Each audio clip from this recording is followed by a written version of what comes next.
cut the fabric for this cloak back in June of 2025 on the floor of my house in Wisconsin as I was packing up and selling the majority of my belongings. It's January now, and a whole different year and a whole different country as I'm settling into my life here in the Netherlands. And do you know what winter in the Netherlands really needs? It needs a wool cloak. I wanted to do a relatively simple project because the winter has got me down. I am pretty dang far in the north here, and the lack of sunlight is absolutely getting to me. Not only are the days quite short, but the sun is only a sometimes friend even during the abbreviated daylight hours, which means not very much sun.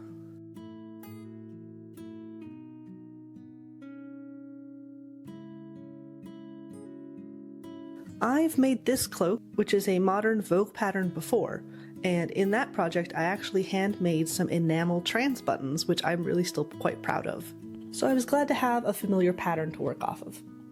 I picked a version of the pattern without the belt, and I omitted the patch pockets on the front, kind of leaning into the simple elegance of it. Except this time I also decided to fully line the cloak, which is not in the pattern. The pattern only has a small bit of facing fabric on it. So because of that, I had to change the pattern instructions and kind of wing it and do it my own way. So it didn't end up being quite as brainless and simple as I was hoping.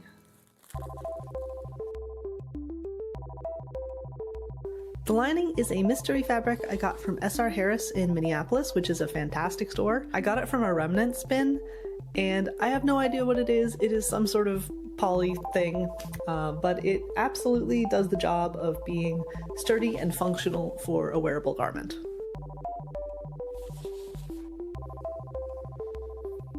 The outer fabric is this lovely brown wool tweed that was given to me by a family friend, who actually, fun fact, was my old Girl Scout leader. I think it's fairly vintage. I'm pretty sure she had it in her sewing stash for decades, and I really love it. I had it in my stash for several years, but I never quite got around to using it, and when I moved, I gave away most of my fabric stash and almost all of my sewing supplies. But I couldn't bear to let this one go, so I cut it to the pattern before I left to save on weight for transportation, and I'm really glad I did because I'm just so happy I got to use the fabric. But enough blather, let's sew.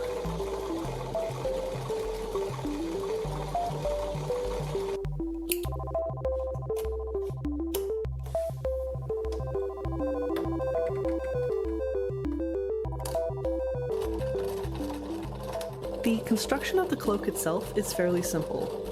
Other than adding the lining, which was not in the instructions, it's pretty much sew and sew and sew. I'm really glad I did add the lining though, because it really transforms it from kind of a fashion garment into a really functional wearable piece. Because I was really craving a piece of clothing that would stand up to the capital W weather in the Netherlands. Weather in The Hague is not particularly extreme, but it is very variable. It can be foggy one hour, raining the next. Then it'll be bright sun for a bit. But then there'll be a big gale of wind, and then maybe you'll get some hail on top of you, and that's all in one afternoon. So while the cloak doesn't have to be ready for a Siberian winter, it does need to be ready for whatever comes my way. The cloak itself is made out of modern traditional sewing techniques. Right sides together, sew and press, rinse and repeat. I really love historical sewing techniques, but sometimes modern ones have a real comfort to them too.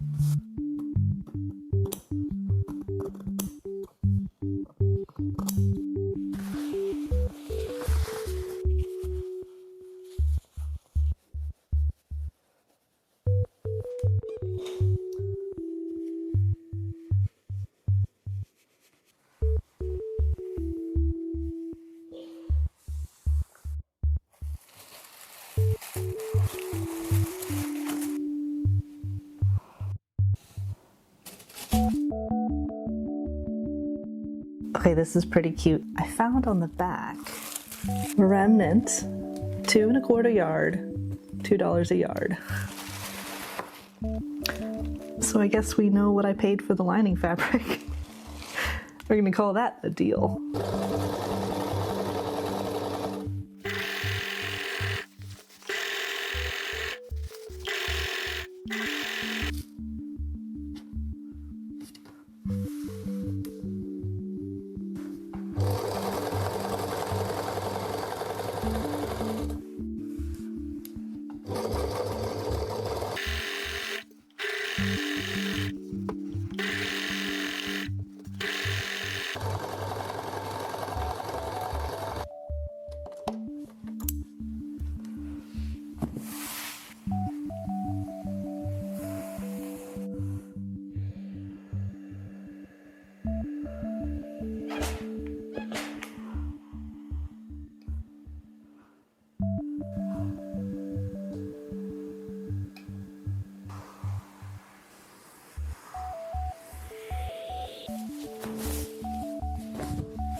Bye.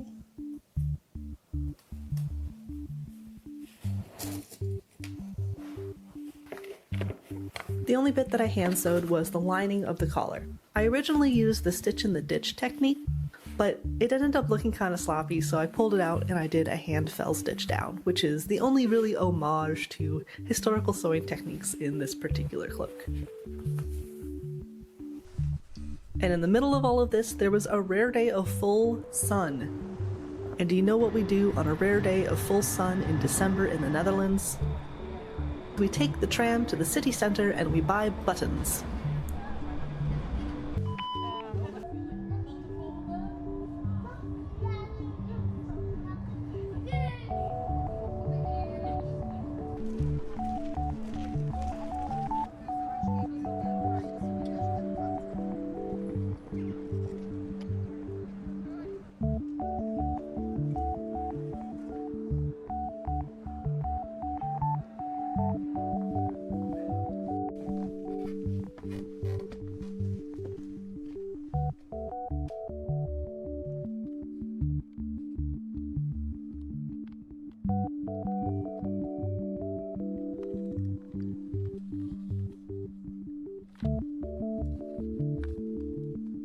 I had a really hard time choosing between these two, but I think I chose right in the end.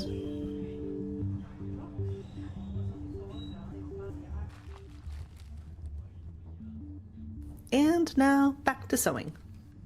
Actually, this is a great time to talk about sewing machines. I had a very, very nice, very, very fancy sewing machine back in the United States. I got it for $200 from an estate sale, and it was a steal. I was so glad I got that machine. It felt like I won the lottery. But it made 0 cents to bring with me, unfortunately. So as soon as I got an apartment, which was its own thing, I needed to get a new sewing machine. This time I wanted to get a used basic mechanical sewing machine to save my money for other things. It's a loom. And I've had several people actually ask me, Embry, how do you decide on a used sewing machine? How do you know what is a good one? Everybody's priorities are different, and your priorities are not necessarily going to be my priorities, but I thought this was a good opportunity to talk about why I chose the way I did. There were 4 specific things I was looking for when I started looking online on Marktplaats for a sewing machine. The first was I wanted it to be a mechanical sewing machine. As I said, my previous sewing machine was this absolutely fancy electric computerized digital sewing machine, and it had all the bells and whistles, and I loved it. But this time I wanted to go mechanical for simplicity's sake. Mechanical machines are a little bit more affordable. If something goes wrong and if you need a repair, a mechanical machine is a lot easier just to bring to any repair shop and have them figure out how to fix it. The second thing that was important to me was sturdiness. For me, that meant as few plastic parts as possible. I'm not sure how much this is true, but in my heart, I kind of equate metal pieces with like intentional longevity of design. So I am kind of hoping that the more metal is in a sewing machine, the longer the designer kind of expected it to last, and that a machine made of more metal has a greater expectation of like high production on the user. I don't know if that's true, but it's kind of the vibe I was going for. Third is some sort of buttonhole stitch.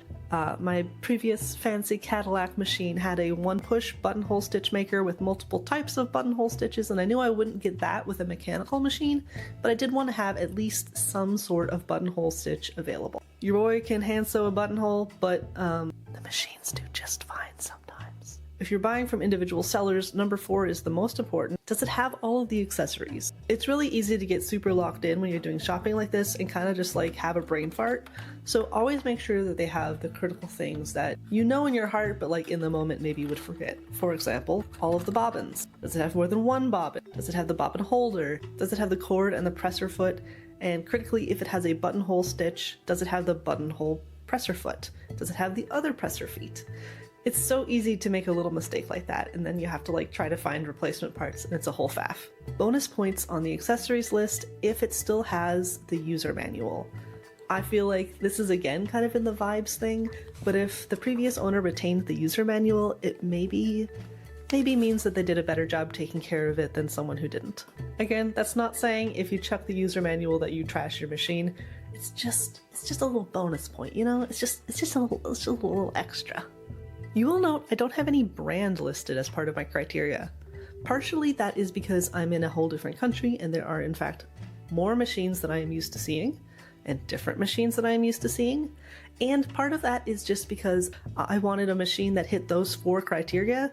The specifics of what that machine was, I was open to. I ended up buying this here machine for 60 euros from a really lovely guy who was clearing out some space in his house after his daughter left home. He was really nice. He even showed me how to thread it. I kind of love it. It's got like R2-D2 vibes, and of course, I made sure to put googly eyes on it. And here's your Dutch of the day. Sewing machine in Dutch is naaimachine. Now you know. Alright, let's finish up sewing. Top stitching helps keep the lining from creeping out and saying hello while you're wearing the cloak, but it also gives it this really classy finished look, and I honestly am a total sucker for a top stitch. I ran into an annoying issue where the top stitching was super visible on the pale lining while I was using the brown thread, only to have my exceptional partner squint at it and tell me, use a different bobbin thread then. And it worked an absolute treat. She is really smart. I don't know why I didn't think about that, but I never did, and I'm really glad she said something.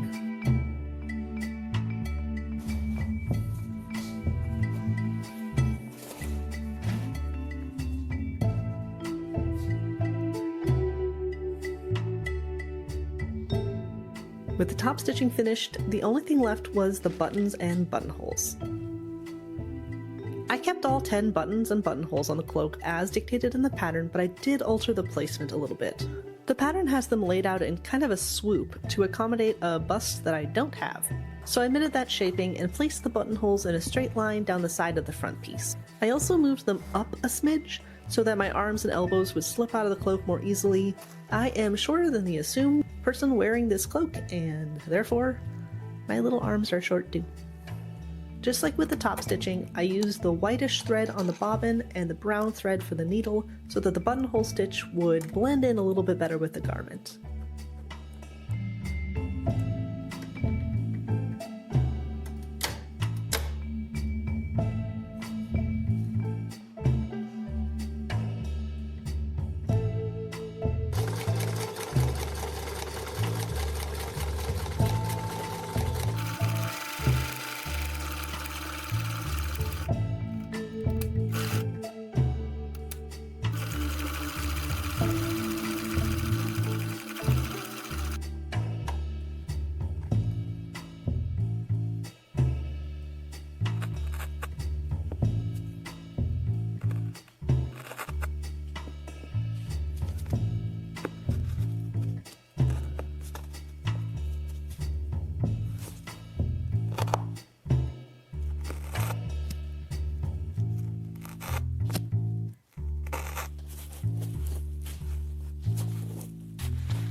Then it's just quickly attaching the buttons by hand. I made sure to get buttons that had a shank on them, which works well with thicker fabric like this.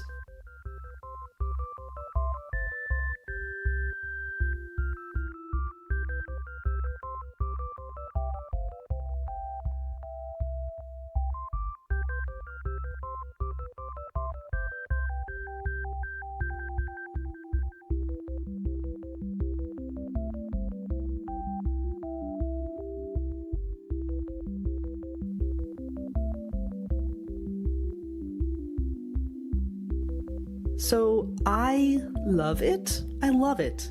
I love it. It's heavy enough to actually be a useful garment here, and I love the way the buttons match.